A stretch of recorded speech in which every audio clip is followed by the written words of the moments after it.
ایک حدیث شریف میں آتا ہے الانات من اللہ والعجلۃ من الشیطان، کہ جلد بازی یہ شیطان کی طرف سے ہے اور بردباری اللہ کی طرف سے ہے۔ جلد بازی میں انسان بہت سارے غلط فیصلے کر دیتا ہے، کیونکہ اللہ نے خود قرآن میں فرمایا انسان بڑا جلد باز ہے۔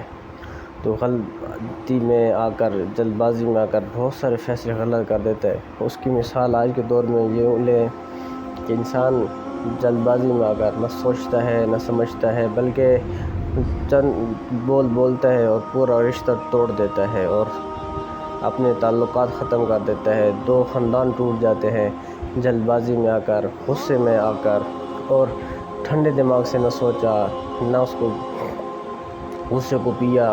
غصہ انسان کو ایسے کھا جاتا ہے جیسے کہ آگ لکڑی کو کھا جاتی ہے۔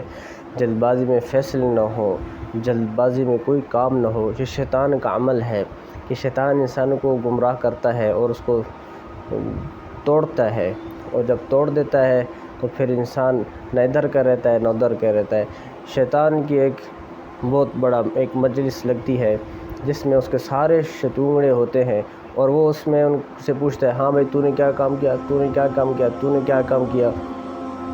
تو ایک کہتا ہے میں نے یہ کیا جی، میں نے میاں بیوی، میں نے بھائی اور بہن سے زنا کروایا، میں نے ماں باپ اور اولاد کی آپس میں نافرمانی کرائی، اور ان کے آگے آپس میں ان کی لڑائیاں کروائی، جھگڑے کروائے۔